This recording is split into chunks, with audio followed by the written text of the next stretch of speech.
G'day guys, what's going on? Super here, welcome to the channel. Today I'll be going over my final round review for round 24 for season 2024. I scored 2,396 in the top 20%. It was an absolute shocking week for me. I actually got stitched up so bad. That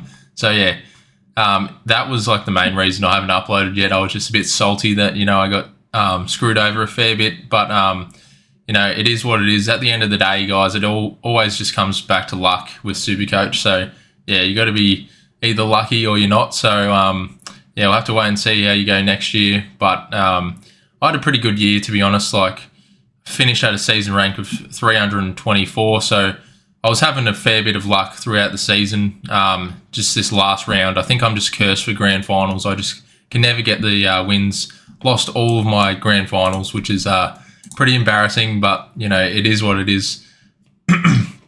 Anyway, so where did we go wrong? We had 2 donuts. Obviously, some people would have had a fair few more donuts than me, just if they ran out of trade. So we were pretty lucky in that sense that we had to use our last trade in round 24. But Houston's suspension didn't help out that much. Traded in Tom Stewart, and I don't know if he got injured or not, but round 24. So they subbed him out of the game with a 33, so that was disappointing. And the same thing happened to Humphreys with a 47. So it's a bit of a interesting one there, how we go about this, round 24 game next year. Like, I've never really got it right as of such. But, I need to probably think about how I might plan that next year, because I can never win the grand final for some reason. But, maybe I'll actually consider, players that are older and, might be rested for round 24, just because that seems to be the case. Like, no one really wants to play in round 24. So it makes sense for, like North Melbourne resting Sheasel and stuff like that, because they want him to be good for next year. Just a bit of, a bit unlucky there, but maybe something to consider for next year. Not too sure if it's going to be a big indication for next year or not, but who knows? Like McGovern, like we were pretty lucky with McGovern to play all the games that he did play. Like, he had a really good run for the season. Pretty happy with that. I think he could actually be a starter next year, but he is a bit older next year, so not too sure. It might be a bit more expensive, but I think with Tom Barrass likely out of West Coast next year, he could be an absolute gem in the backline again, but he'll probably be a bit too expensive, which will be a bit of a concern. Whitfield, he's been great since we've had him a fair while throughout the season. He hasn't been scoring the greatest at the start of the year, and then he went on a run where he's just in really good form, and he had a really good game to finish off the year there. So I think he was, highest score of the year. So that's pretty lucky if you had him for your matchups. And Nick Dacos, probably should have thought about VCing him against Melbourne. It was a clear choice, but I thought he was going to get tagged, but realistically I should have VC'd him. Something to consider next year, especially with the 186. Like, just if you think they're going to get tagged, I think just VC him anyway. If you think they've got a good ceiling, that's probably the play to go for. Ryan with a 114, which was pretty decent. He played like one of the best of the team for the Freo game. They played really poor, but it is what it is. The Bond, apparently people reckon he's going to get the 3 votes that game, so that's interesting. I'm not too sure about that. Butters was alright. He looked like he was just relaxed. Didn't want to get injured, basically. So bit of a concern for us this week as a Geelong supporter when we're versing Port. So we'll probably need to tag Butters if we want to win that game. But should be an interesting game. I think we could actually get the job done. But that's probably my bias. And then Tom Green's been an interesting pick. Like, we had him all year, I believe, but probably someone in consideration next year with like Cornelio and Kelly and that getting a bit older. So they'll give more of the responsibility to Green, I would imagine. Merritt was good for the last round. Shame that they couldn't make the finals. Obviously, they couldn't from a couple of weeks back, but he's just a guy that's super consistent for SuperCoach. So, yeah, someone to consider every year. Steele was pretty disappointing in the Carlton game, which was interesting. And then Sarong, just has a 1-10 sort of ceiling against Port, which is probably because he's getting tagged. I'm not too sure about that. Walsh plays pretty good against Saints historically, so I wasn't too surprised about that score. And then Real with 113 against Richmond was average, not too bad.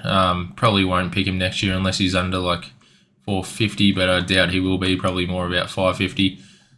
Cherry, they moved the game forward. I had the VC on Stewart and into Cherry, but luckily I just had the C on Cherry. He was a pretty safe option to go for. 123 was a bit unders though from what people would have thought, but I thought, Cherry would have been going okay against Meek because, Nankervis didn't score the greatest against him the week before, so I expected him to have a bit more points on Nank, obviously, but it probably makes sense that he got 123.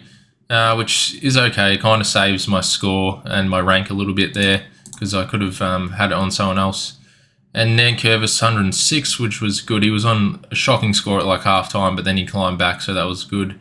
Flanders was a pretty clear captain option. I should have looked at that one a bit more seriously, but I thought I'd risk it with Stewart because, I'm a Cat supporter, and I thought he would go nuts against West Coast, but he just got subbed out straight away, so that's a stitch-up.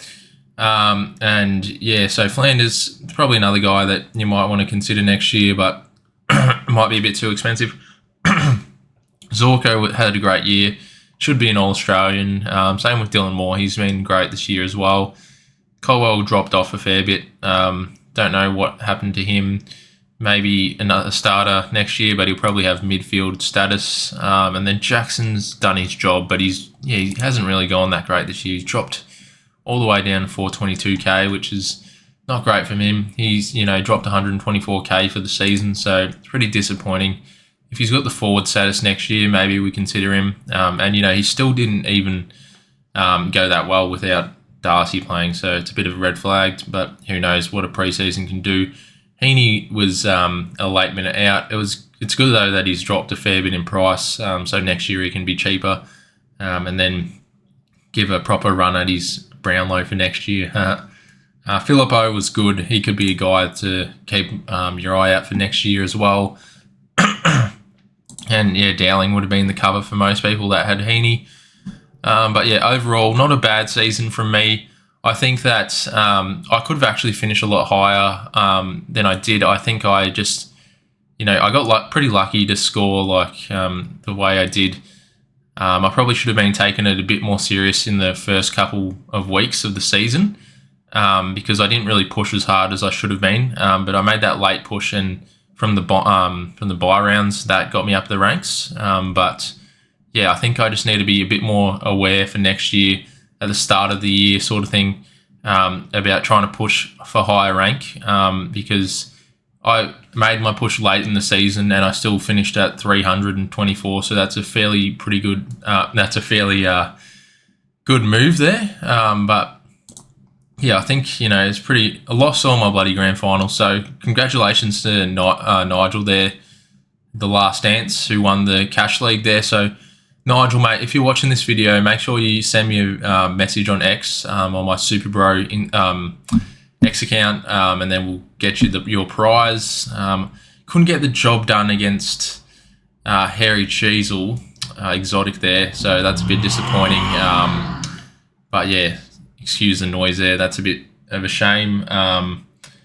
It is what it is. And then even got done in my bloody public league, which is embarrassing. We can't predict these things. Hey, it's always hindsight. It's a great thing, isn't it? Shout out to Nigel. What an absolute run he has done. I think he came from, 6th or something? So shout out to Nigel, all the way from 6th spot to winning the grand final. He's done an absolute ripper of a job there. Shout out to you, mate. Get in touch with me on X as well if you can. And we'll look after you there. But not a bad year from me. Pretty happy. Probably one of the best ranks I've ever got, actually. Hopefully I can push into the top 100 next year, and you guys can join me along the road for that one as well. And I'll probably make a video going over some predictions coming up about like All Australian and finals even. Maybe I'll do a finals review a ladder prediction review, because I did stuff up on a few of the teams there, which was a bit embarrassing. But as I said before, hindsight is a great thing. So yeah, we might even look at getting into AFL 23 as well for the packs, because that's pretty interesting that they've finally added that. Stay tuned over the pre-season. Try and get some rookie reviews out and stuff like that. Thanks so much for you guys. Appreciate your support, and good luck next year, and see you later.